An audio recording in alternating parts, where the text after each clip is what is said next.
सभी बच्चों को ढेर सारा शुभाशीष। प्यारे बच्चों, हम लोग अभी इसके पहले की वीडियो में कबीरदास का जीवन परिचय पढ़ चुके हैं। अब हम लोग उनका जो रचना है साखी, उसका अध्ययन करेंगे हर एक दोहे का। तो आइए सीधे हम दोहे पर चलते हैं। पहले दोहे पर, सतगुरु हमसु रीझ कर एक कहया प्रसंग, बरस्या बादल प्रेम का भीज गया सब अंग। इसमें गुरु की महत्ता का वर्णन किया गया है। तो कबीरदास जी कहते हैं सतगुरु हमसु रीझ कर, रीझना मन होता है प्रसन्न होना। सतगुरु मने सतगुरु हमारे गुरु जी हमारे पर प्रसन्न होकर के एक कहया प्रसंग, प्रसंग मतलब एक बात, हमसे एक बात बताए। सतगुरु हमारे पर प्रसन्न होकर के एक बात बताए। और कौन सी बात बताए? बरस्या बादल प्रेम का भीज गया सब अंग। वह उनकी बात में एक ऐसा ज्ञान हमको मिला, एक ऐसे ज्ञान का उदय हुआ जिससे प्रेम रूपी बादल से, वर्षा बादल प्रेम का, प्रेम रूपी बादल से वर्षा हुई और मेरा पूरा अंग अंग भीग गया। कहने का तात्पर्य कि हमारे गुरुजी हमारे पर प्रसन्न हो करके एक बात बताए। वो बात कौन सी बताए? हमें ज्ञान की बात बताए, ईश्वरीय प्रेम की बात बताए। और जो हमारे अंदर वो ईश्वरीय प्रेम जागृत हुआ, जो हमारे अंदर वो प्रेम का ज्ञान उत्पन्न हुआ, तो प्रेम रूपी बादल से ज्ञान का ऐसा वर्षा हुआ, उस वर्षा से मेरा पूरा अंग अंग भीग गया। अर्थात हमारे पूरे शरीर में हर अंग और प्रत्यंग में ज्ञान की वृद्धि हो गई और हमारे अंदर एक नए ज्ञान का सृजन हुआ। तो ये इसका है काव्यगत, ये आपका व्याख्या है इसका काव्यगत सौंदर्य।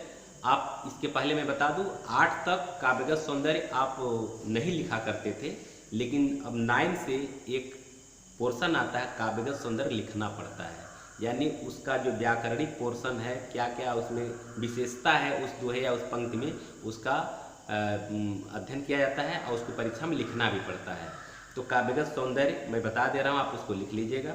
सबसे पहले आप हेडिंग बनाएंगे, एक छोटा सा कोटेशन, भाषा, ठीक है ना। तो भाषा इनका पंचमेल खिचड़ी या सधुकड़ी भाषा कहा जाता है, क्योंकि इनके भाषा में बहुत सारी भाषाओं का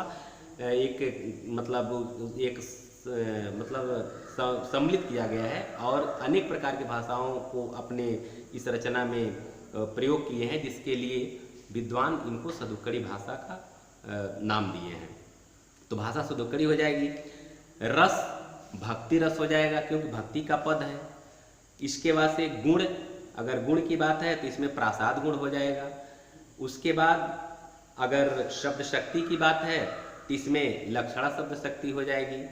और छंद की बात है तो छंद इसमें जो हो जाएगा आपका दोहा छंद है। तो इस तरह से 5-7 पॉइंट काव्यगत सौंदर्य लिखा जाता है। आगे दूसरा दोहा, राम नाम के पड़तरे देवी को कछुनाय, क्या ले गुर संतोषी हौस रही मनमाय। कबीरदास जी कहते हैं कि मेरे गुरुजी ने जो राम नाम का जो मंत्र दिया है, वो जो अनमोल रत्न हमें जो दिया है, उसके बदले में हमें अपने गुरुजी को देने के लिए कुछ भी नहीं है। जो राम नाम का जो उपदेश दिए हैं, राम नाम की महत्ता का जो ज्ञान हमको दिए हैं, उसके बदले में हमें उनको देने के लिए कुछ भी नहीं है। क्या ले गुरु संतोषी हौस रही मनमाय।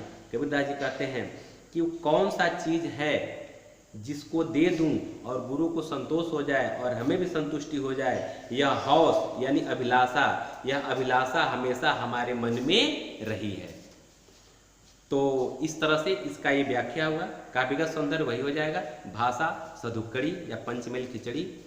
अगर रस की बात करें तो भक्ति रस, छंद दोहा छंद, अलंकार इसमें जो है आपका अनुप्रास अलंकार है।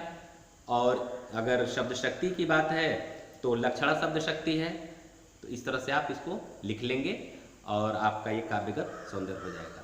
अब इसके बाद हम लोग अगले साखी के दोहों का अध्ययन करेंगे। धन्यवाद।